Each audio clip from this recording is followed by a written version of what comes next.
Hello दोस्तों, नमस्कार। आपके अपने YouTube channel RKM take info पर एक और नए वीडियो पर हार्दिक स्वागत है। साथियों, इस वीडियो में बात करने वाले हैं राजस्थान लोक सेवा आयोग द्वारा प्रोग्राम भर्ती 2024 के लिए जो दस्तावेज सत्यापन करवाए जाएंगे। साथियों, दस्तावेज सत्यापन सूचना प्रौद्योगिकी और संचार विभाग द्वारा करवाए जाने हैं। तो साथियों, दस्तावेज सत्यापन के लिए आपके लिए बहुत ही महत्वपूर्ण अपडेट है। इसमें दोस्तों अपन बात करेंगे दस्तावेज सत्यापन कब से होंगे, कौन कौन से दस्तावेजों की आवश्यकता होगी, शपथ पत्र और घोषणा पत्र कौन कौन से चाहिए होंगे और इन सब के दस्तावेजों की वैलिडिटी क्या रहेगी। इन सब के बारे में आपको संपूर्ण और सटीक जानकारी दी जाएगी, इसलिए वीडियो को पूरा अंत तक देखें। साथियों, दस्तावेज सत्यापन करने में इस वीडियो से आपको काफ़ी हेल्प मिलने वाली है। साथियों, सूचना प्रौद्योगिकी और संचार विभाग द्वारा सूचना सहायक भर्ती के दस्तावेज सत्यापन करवाने के बाद उनकी रिपोर्ट राजस्थान कर्मचारी चयन बोर्ड को भेज दी है। अब साथियों, प्रोग्राम भर्ती का दस्तावेज सत्यापन का इंतजार कर रहे अभ्यर्थियों का भी इंतजार बहुत जल्दी खत्म होने वाला है, क्योंकि विभाग के अधिकारी कर्मचारी जो सूचना सहायक भर्ती के दस्तावेज सत्यापन में लगे हुए थे दोस्तों, अब दस्तावेज सत्यापन का डेटा बोर्ड को भेजा जा चुका है। और अब आगे दोस्तों राजस्थान लोक सेवा आयोग द्वारा प्रोग्राम भर्ती के दस्तावेज सत्यापन की रिपोर्ट विभाग को प्राप्त हो चुकी थी। तो अब प्रोग्राम भर्ती के दस्तावेज सत्यापन की बारी है। तो इसके लिए दोस्तों सूचना प्रौद्योगिकी संचार विभाग द्वारा जल्दी आपके लिए दस्तावेज सत्यापन के आदेश जारी किए जाएंगे और उसके बाद दस्तावेज सत्यापन करवाए जाएंगे। सूचना सहायक भर्ती के दस्तावेज सत्यापन जिन अधिकारी कर्मचारियों ने किया तो दोस्तों उनको पहले प्रशिक्षण दिया जा चुका है। हो सकता है दोस्तों उन्हीं के द्वारा प्रोग्राम भर्ती के दस्तावेज सत्यापन भी करवाए जाएंगे, या कुछ अधिकारी कर्मचारी और शामिल कर सकते हैं और उनको प्रशिक्षण भी विभाग द्वारा दिया जाएगा। लेकिन दोस्तों दस्तावेज सत्यापन के लिए जो आदेश जारी किया जा सकता है संभवतः 25 मार्च से पहले पहले जारी किया जा सकता है, और आदेश जारी होने के लगभग 8 से 10 दिन में दोस्तों आपके दस्तावेज सत्यापन शुरू हो जाएंगे।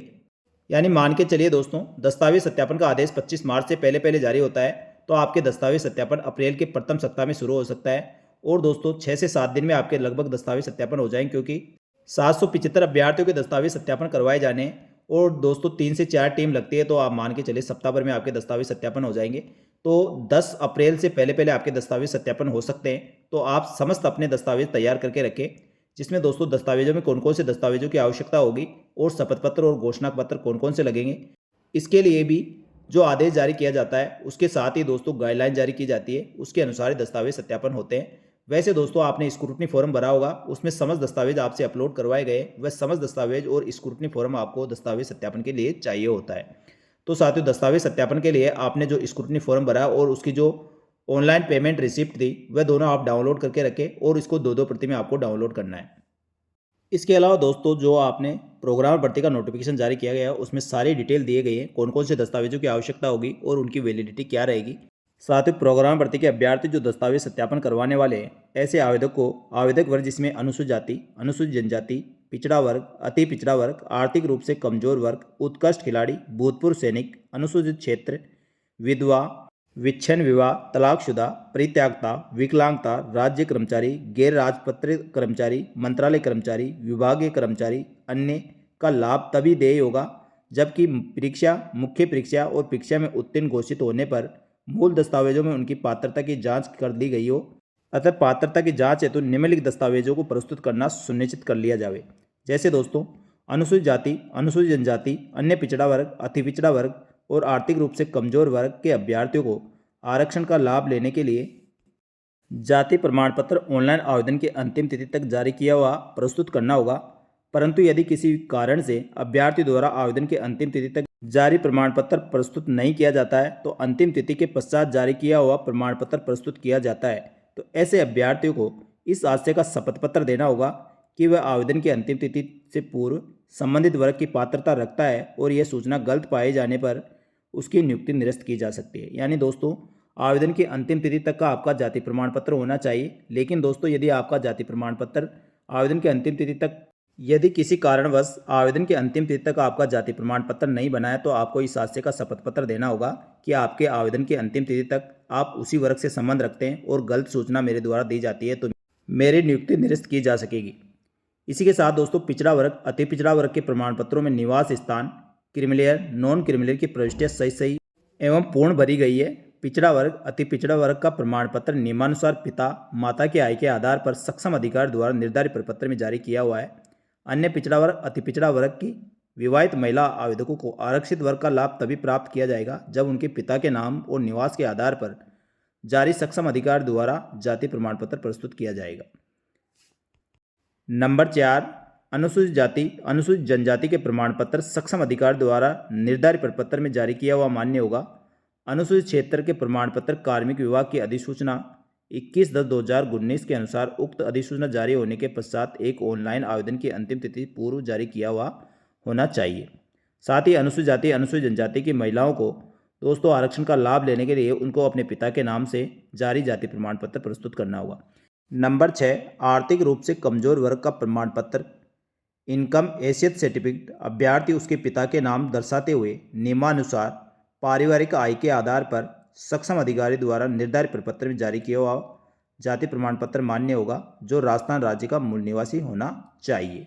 यानी आर्थिक रूप से कमजोर वर्ग यानी ईडब्ल्यूएस का सर्टिफिकेट अभ्यर्थी व उसके पिता का नाम दर्शाते हुए पारिवारिक वार्षिक आय के आधार पर जारी आर्थिक रूप से कमजोर वर्ग यानी ईडब्ल्यूएस का प्रमाण पत्र प्रस्तुत करना होगा, जो राजस्थान का मूल निवासी भी होना चाहिए।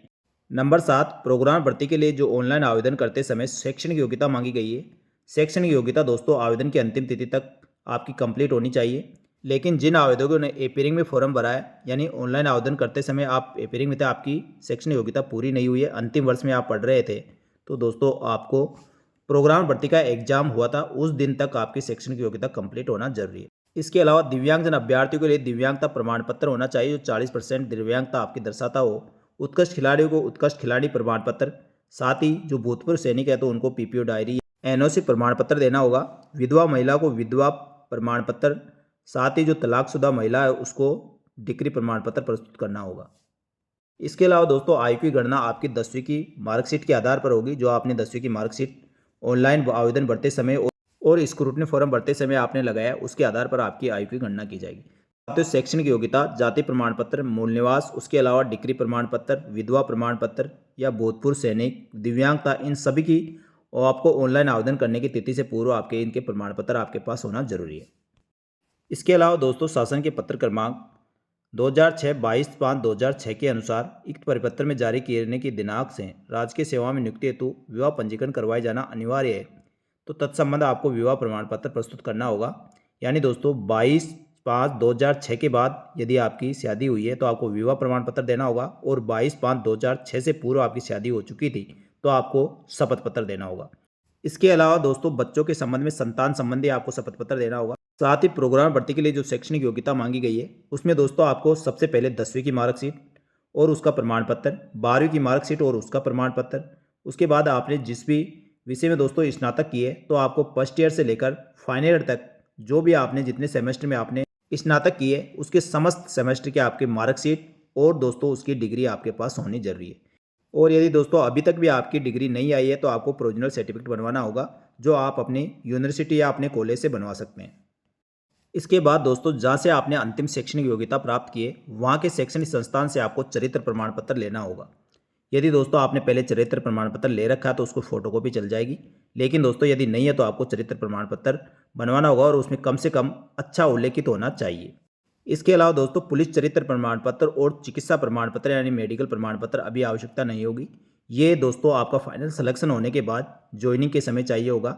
इसके अलावा दोस्तों प्रोग्राम भर्ती के लिए दस्तावेज सत्यापन करने वाले अभ्यर्थियों में जो पहले से राजकीय सेवा में, चाहे वह केंद्र के राजकीय सेवा में हो, राज्य में हो, सरकारी उपकरों में नियुक्त और प्रोग्राम भर्ती में आपका चयन हो गया तो अपने नियोक्ता से आपको अनापत्ति प्रमाण पत्र एनओसी प्रमाण पत्र लाना होगा। इस प्रकार दोस्तों प्रोग्राम भर्ती के लिए दस्तावेज सत्यापन के लिए कौन कौन से दस्तावेजों की आवश्यकता होगी सारी डिटेल दोस्तों इसमें आपको मिल गई है। कौन से दस्तावेज चाहिए होंगे और उनकी वैलिडिटी क्या होनी चाहिए, कब तक के दस्तावेज मान्य होंगे, तो आपको दोस्तों समस्त शैक्षणिक योग्यता के प्रमाण पत्र, जाति प्रमाण पत्र, मूल निवास, यदि आप दिव्यांगजन है तो दिव्यांगता प्रमाण पत्र, विधवा है तो विधवा का प्रमाण पत्र, यदि तलाकशुदा है तो तलाकशुदा, भूतपूर्व सैनिक है तो भूतपूर्व सैनिक का प्रमाण पत्र, साथ ही उत्कृष्ट खिलाड़ी तो उत्कृष्ट खिलाड़ी का प्रमाण पत्र देना होगा। शैक्षणिक योग्यता में दोस्तों 10वीं 12वीं की अंक तालिका और उसका प्रमाण पत्र, स्नातक में दोस्तों फर्स्ट सेमेस्टर से लेकर लास्ट सेमेस्टर तक की समस्त अंक तालिकाएं और उसकी डिग्री आपके पास होनी जरूरी है।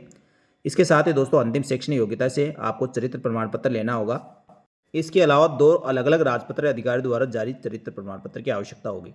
इसके अलावा दहेज संबंधी घोषणा पत्र, बच्चों के संबंधी यानी संतान संबंधी घोषणा पत्र, इसके अलावा विवाहित अभ्यर्थियों को विवाह प्रमाण पत्र देना होगा। साथियों इन सब की जानकारी के लिए आपको राजस्थान लोक सेवा आयोग द्वारा जारी किया गया प्रोग्राम भर्ती का जो पहला नोटिफिकेशन था उसको विस्तृत रूप से पढ़ना चाहिए। इसमें प्रमाण पत्रों के सत्यापन में समस्त डिटेल दोस्तों दी गई है, कौन कौन से दस्तावेजों की आवश्यकता होगी और कब तक जारी किए गए दस्तावेज मान्य होंगे। साथियों, आपको ये जानकारी अच्छी लगी तो वीडियो को लाइक जरूर करें। वैसे दोस्तों, प्रोग्राम भर्ती के दस्तावेज सत्यापन का आदेश बहुत जल्दी आने वाला है और अप्रैल के प्रथम सप्ताह में आपके दस्तावेज सत्यापन हो सकते हैं। इसके संबंध में और कोई भी अपडेट होगी तुरंत प्रभाव से हमारे यूट्यूब चैनल और टेलीग्राम ग्रुप पर आपको इसी प्रकार मिलती रहेगी। जल्दी मिलेंगे दोस्तों एक और नई जानकारी के साथ। तब तक के लिए धन्यवाद। जय हिंद, जय भारत।